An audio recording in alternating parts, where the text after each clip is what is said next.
The Exile. The Great Hall of the Galactic Confederacy fell silent as Ambassador Kira Chen stood before the 9 High Administrators. Their enormous chamber, carved from a single asteroid, stretched so vast that the ceiling vanished into darkness. Representatives from over 300 spacefaring civilizations watched from hovering platforms, their varied anatomies and biosuits creating a tapestry of forms. Chen, wearing the simple blue uniform of the United Earth Alliance, looked insignificant before them. "The vote has been tallied," announced Grand Administrator Exiled, his voice amplified to roll through the chamber. The ancient being's crystalline body pulsed with internal light as he spoke. By a vote of 273 to 27, with 12 abstentions, this confederacy has determined that humanity poses an unacceptable risk to galactic stability. Chen's face remained impassive, though her hands tightened at her sides. Only 50 years had passed since humans had achieved faster-than-light travel. 50 years since they'd joined the Confederacy with such hope and ambition. "Your species advances too rapidly," continued Exiled. "You've proposed modifications to establish technologies that have remained unchanged for 10,000 years. You've questioned laws that have maintained peace for 50 generations. Your military innovations alone have caused 17 security alerts in Confederacy databases. We seek only to contribute," Chen replied, her voice steady despite the crushing weight of hundreds of alien gazes. "The unified shield array we developed saved the Pelteran colonies from stellar radiation. Our medical techniques have. It is not your place to save others." The interruption came from Administrator Ithkel, a floating collective of gas-filled sacs that pulsed with agitation. "The Pelterans have navigated solar cycles for millions of years. Natural selection would have strengthened their species. Your interference disrupts the cosmic balance." Balance. Shen's diplomatic restraint finally cracked. 3 million Pelterans would have died. Is that balance? "It is the way of the universe," Exiled responded with cold finality. "Species evolve at the proper pace or they perish. Your kind refuses to accept the established order. You solve problems that are not yours to solve. You adapt with alarming speed. The Confederacy has stood for 30,000 years because each civilization knows its place." The Grand Administrator raised his crystalline limbs, which refracted light across the chamber. "The judgment is final. All human settlements, outposts, and vessels must relocate to the void sectors beyond the outer rim. Any human presence in Confederacy space after 1 standard year will be considered hostile and eliminated." A murmur rippled through the assembly. The void sectors were considered uninhabitable, vast regions plagued by quantum instabilities, radiation storms, and spatial anomalies. It was effectively a death sentence. Chen looked around the chamber, seeking any allies. The representatives from the Arcturus Alliance and the Regellian Compact, humanity's few friends, averted their compound eyes or sensory clusters. None would risk opposing the Confederacy. "You condemn us to struggle and possibly extinction," Chen said, her voice echoing in the now quiet chamber. "Your reputation for adaptability precedes you, Ambassador," replied Exiled without emotion. "Perhaps it will serve you well in your new home." As guards escorted Chen from the chamber, Administrator Isolar, the eldest member of the 9, extended a tendril of thought directly into Chen's mind. "They fear what they cannot predict, human, and they cannot predict your potential." 3 weeks later, Captain Alina Reyes stood on the observation deck of the UEA flagship Defiant, watching as the massive evacuation ships carried Earth's colonists toward the dark expanse of the void. 34 colonies, 12 research stations, 7 mining outposts, all to be abandoned or relocated. "They've made a mistake, Captain," said her first officer, Commander Jackson, as he studied the tactical displays. Reyes nodded slowly, her dark eyes reflecting the distant stars. "The greatest civilizations in history were often built by those who were cast out, Commander." She turned from the viewport, facing the assembled bridge crew. All showed signs of the frantic weeks since the judgment. Exhaustion etched into their faces, but determination too. Send a message to all ships and settlements, Rais ordered. Tell them this isn't our end. It's our beginning. As the human fleet approached the boundary marking the edge of Confederacy space, Rais composed a final transmission to be broadcast to every human vessel and outpost. Today we are exiled. Tomorrow we build something greater than the Confederacy could imagine. They've given us the greatest gift possible, freedom from their rules, their limitations, and their fears. Remember this day. It's the first day of the free human domains. The message spread quickly. By the time the fleet crossed into the void, the despair of banishment had already begun to transform into something else, determination. 6 months into exile, the first human settlements in the void were struggling to survive. On Outpost Horizon, built inside a hollowed-out asteroid, Dr. Aisha Narayanan worked tirelessly in her modified laboratory. The station's recyclers hummed loudly, struggling against the radiation constantly bombarding the outpost's shields. Analysis complete, Doctor, announced the station's eye. The pattern repeats every 42.8 hours. Aisha nodded, brushing back a strand of gray-streaked hair from her face. 6 months of exile had aged her, but the intensity in her eyes had only sharpened. "Show me the overlay," she commanded. A holographic display materialized, showing waves of energy rippling through what appeared to be empty space. To Confederacy sensors, these would register as dangerous radiation fluctuations, one of the many reasons the void was deemed uninhabitable. But Aisha had modified her sensors based on human neural patterns, approaches the Confederacy had always dismissed as primitive. "There," she said, pointing to a pulsing node where the energy waves converge. "That's not random. That's a doorway." 2 months later, the prototype ship Pathfinder hovered at the exact coordinates Aisha had identified. Inside, Aisha sat beside Captain Rais, her hand steady on the specialized controls of her invention. "Quantum resonance generators at full capacity," reported the engineer. "Though I still don't understand what we're looking for, Doctor." "We're not looking," Aisha replied with a small smile. "We're listening." She activated her device. Instead of trying to force their way through space like conventional drives, the quantum resonance technology synchronized with the natural pulses Aisha had discovered. The ship shuddered, then seemed to slide sideways into reality itself. A collective gasp filled the bridge. They were still in the same location, but everything looked different. Stars shone with increased clarity, and strange currents of colored energy flowed through the void around them. "We're in subspace," Aisha whispered, "a layer of reality the Confederacy races can't perceive because their technology all follows the same ancient principles. They'd been sailing on the ocean's surface for 30 millennia, never realizing there's an entire world beneath the waves."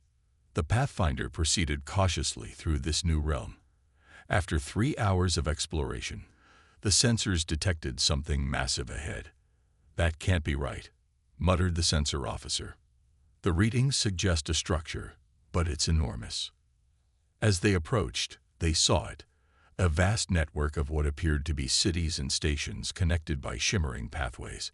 Moving between them were ships unlike any human design. When the first alien vessel approached them, everyone on the bridge tensed. 6 months of isolation had made humans wary of contact, but the communication that came through was not hostile. "You have found the underways," came a melodic voice, translated through their systems. "Few surface dwellers ever perceive our existence. We are the Nyx." The Nyx, they learned, had been exiled by the Confederacy millennia ago, accused of dimensional heresy. They had discovered this subspace realm and built an entire civilization, hidden from the Confederacy's detection. "Your species sees differently," said Vela, the Nyx representative who came aboard. Her form shifted subtly as she moved, like living shadow given depth and dimension. "Most Confederacy races perceive only what their traditions tell them is possible." By the end of that historic meeting, the foundations of an alliance had been established. The Nyx would share their knowledge of subspace navigation and energy manipulation. Humans would contribute their rapid innovation and adaptability. 2 months later, the first joint human-Nix settlement was established in subspace, completely invisible to Confederacy detection. Aisha stood with Vela, watching as human engineers and Nix architects worked together on what would become the first of many shared outposts. They thought they were sending us into exile, Aisha said quietly. Instead, they pushed us toward our greatest discovery. The Confederacy sees only what lies directly before them, replied Vela, her form rippling with patterns of light. You humans, you see possibilities. As the new settlement took shape, shimmering with strange energies, Aisha knew this was just the beginning. The Confederacy had banished humanity to the edge of nothing. They never considered that nothing might be full of wonders they couldn't imagine. The return. 50 years had passed since humanity's banishment to the void. What the Galactic Confederacy had intended as punishment had instead forged a civilization unlike any the galaxy had seen before. Commander Shenhui stood on the command deck of the Ascendant, flagship of the human Nix coalition fleet. At 45, he had been born in exile, raised on stories of Earth's colonies and the Confederacy's judgment. The transparent alloy of the viewports, a technology impossible before the human-Nix alliance, offered a spectacular view of Nova Terra, the Coalition's capital world. Below, a planet that Confederacy charts marked as a Class X radiation wasteland was now home to over 8 million humans and 2 million Nix. Subspace engineering had transformed the hostile environment, creating a world that existed partially in normal space and partially in the deeper reality the Nix had shown humanity. Dimensional fold complete, Commander, reported his navigation officer. All 20 ships have successfully transitioned. Shen nodded, studying the tactical display. The Coalition fleet was now positioned just outside Confederacy space, invisible to conventional sensors thanks to their partial existence in subspace. Any response to our transmission? He asked. None, sir, replied his communications officer, though our message definitely reached the High Council chambers on Salanthar. Shen wasn't surprised. After 50 years of silence, the Confederacy would hardly welcome communication from the exiles they had cast out and likely presumed dead. The Scourge vessels are accelerating toward the Regellian border colonies, reported his tactical officer. Estimated time to intercept, 6 hours. The main display showed the advancing Scourge fleet, bizarre ships that seemed to twist reality around them, leaving destruction in their wake. They had appeared from beyond the galactic rim 2 years ago, and the mighty Confederacy had been unable to stop their advance. Already, 17 systems had fallen. The Confederacy doesn't know we're here, said Admiral Lai, the eldest member of the Coalition Council, her holographic form materializing beside Shen. We could simply observe. Let them face the consequences of their own rigid thinking. Shen turned to face the Admiral. With respect, we didn't come all this way for revenge. No, the Admiral agreed, a slight smile crossing her wrinkled face. But a little demonstration of what they lost when they cast us aside wouldn't hurt our position. Fleet is ready on your command, the tactical officer reported. Shen took a deep breath. Take us in. Full dimensional shift when we reach the Regellian border. The Coalition fleet accelerated, slipping through the boundary between normal space and subspace like ghosts passing through a wall.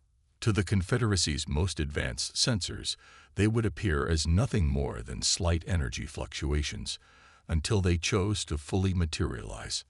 On Salanthar, the current 9 high administrators of the Confederacy were in emergency session when the alert came. Impossible, declared Grand Administrator Pelthorin, descendant of Zalvash, as the tactical display showed 20 ships materializing in the path of the Scourge fleet. No vessels can penetrate that far into Scourge-contested space. Analysis confirms the vessels are of human design, reported a Confederacy tactician, their tendrils quivering with confusion.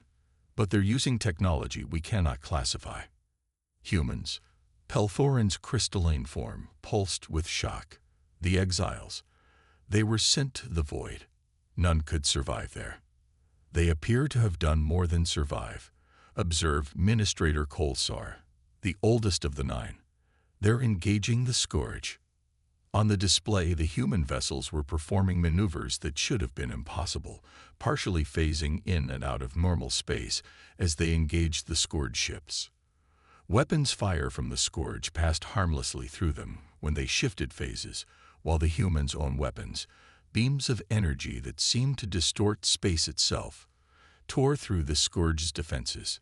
"This is Commander Shen Wei of the Coalition vessel Ascendant," came a transmission on all Confederacy frequencies. "We've neutralized the immediate scourge threat to the Regelian colonies. We request a diplomatic meeting with the 9 High Administrators." 6 hours later, Shen Wei stood in the same great hall where Ambassador Chen had stood 50 years earlier. The 9 High Administrators looked down from their elevated platforms, but this time there was no contempt in their posture, only wary calculation. "You claim to represent a human Nix coalition." Helthorin's voice betrayed his shock. "The Nix are a myth, a species said to have been judged and banished eons ago." "Much like humanity," Shen replied calmly. "It seems the void sectors are full of those the Confederacy would rather forget. Fortunately for all of us, we didn't disappear as expected. You intervened against the scourge without authorization," Administrator Ethlon accused, her gas-filled sacs pulsing. "This is a violation of Confederacy sovereignty." "We intervened to save lives," Shen countered. 3 billion Regelians would have perished without our help. Is sovereignty worth more than that?" A murmur spread through the assembly. The scourge had devastated 17 systems already. Confederacy forces, despite their numerical advantage, had been ineffective against the invaders' strange technology. "The scourge exists partially between dimensional planes," Shen continued. "Your conventional weapons cannot fully affect them. But we've learned to navigate the spaces between realities. We can perceive what you cannot." "And you offer your assistance?" asked Kolsar, his ancient voice carrying a note of humility unusual for a High Administrator. "We offer an alliance," Shen clarified. "Equal partnership, not subordination. The Confederacy once cast us out for developing too quickly, for questioning established patterns. Now those very qualities may save both our civilizations."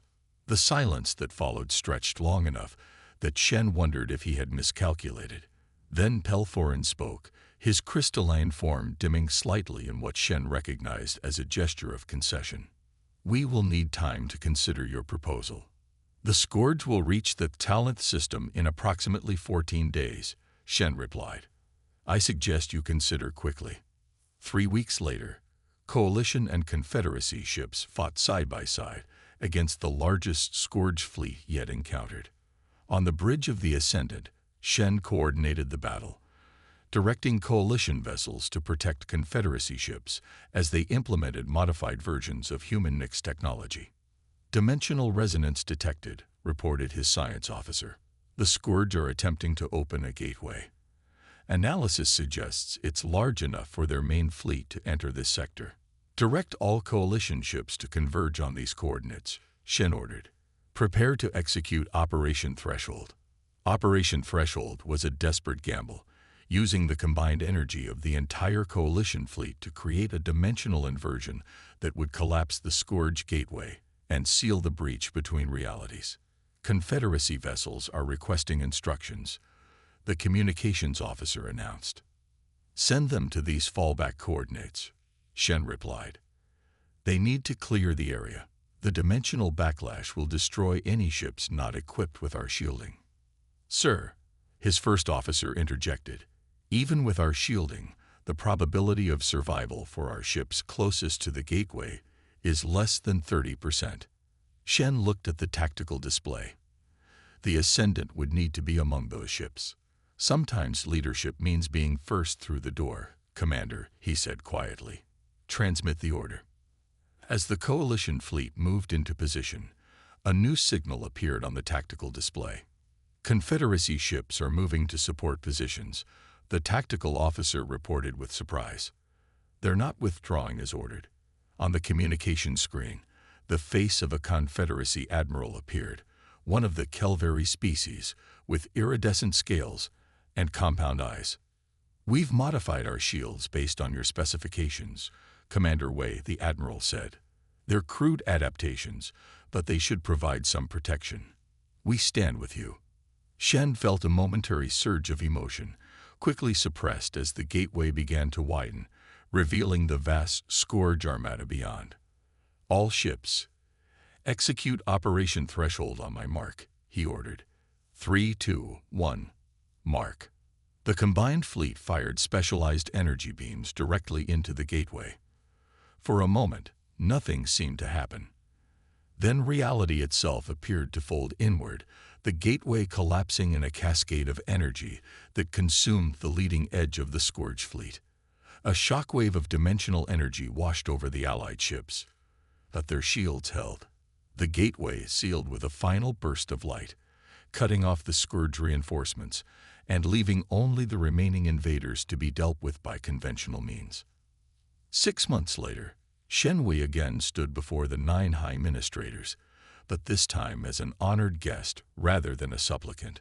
The defeat of the Scourge had required the combined efforts of the Coalition and Confederacy, forcing cooperation that would have been unimaginable before the invasion. "The Galactic Concordat is now ready for your signature," Commander Wei said Pelforin, his crystalline form glowing with formal light patterns. "With this agreement, the human Nix Coalition will be recognized as a sovereign power equal to the Confederacy, with full rights of trade, settlement, and diplomatic representation. All sanctions and restrictions against your people are hereby lifted," added Kolsar. "The judgment of Exiled is formally rescinded." Shen accepted the crystalline tablet that contained the Concordat, feeling the weight of history in his hands. 50 years ago, you cast humanity into the dark, believing we would either perish or learn our place," he said, his voice carrying through the chamber. "Instead, we found new allies, new technologies, and new ways of seeing the universe." He looked up at the assembled representatives from across the galaxy. "The lesson wasn't what you intended. We didn't learn to accept limitations. We learned that most limitations exist only in the mind. We didn't learn to fear the unknown. We learned to embrace it as opportunity." Chen activated the tablet, formally accepting the Concordat terms. Perhaps the true purpose of the exile wasn't to punish humanity, but to free us to become what we needed to be, not just for ourselves, but for all of you as well. As he spoke the words, Shen felt their truth. The Confederacy's judgment had been meant as an end. Instead, it had been the beginning of something greater than either side could have imagined. A new era where the combined strengths of many species would reach further than any could alone. The void had not been empty after all. It had been full of possibilities, waiting for those with the courage to see them.